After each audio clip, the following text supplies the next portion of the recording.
Un atelier dédié au lancement de la composante arabe du réseau mondial pour la gestion efficace des ressources et de la production plus propre s'est tenu mercredi à Rabat à l'initiative du Centre marocain de la production propre.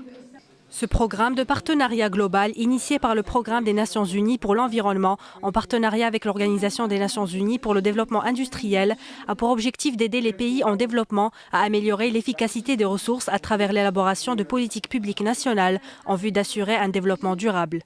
Le CMPP, le centre marocain, était le premier centre à être créé dans la région arabe.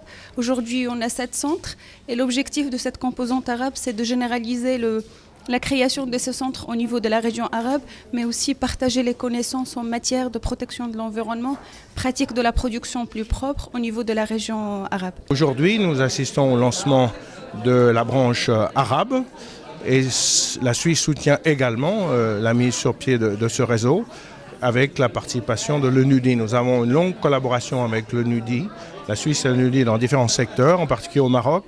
Cet atelier, qui réunit plusieurs acteurs nationaux opérant en la matière, vise à encourager la mise en place de centres nationaux de production propre afin de renforcer l'économie verte et le développement durable dans les pays arabes.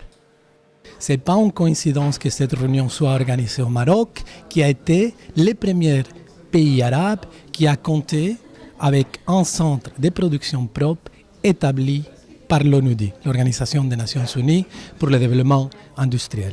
Qu'est-ce qu'on va faire au-delà de lancer le réseau? C'est de discuter les plans nationaux de gestion efficace des ressources et production propre et de compléter un programme régional visant à favoriser les échanges et le partage d'expériences dans la région. Les participants à cet atelier examineront durant 2 jours la mise en place d'un système de gestion de connaissances et les priorités régionales qui seront traduites sous forme d'un plan d'action pour les 3 prochaines années.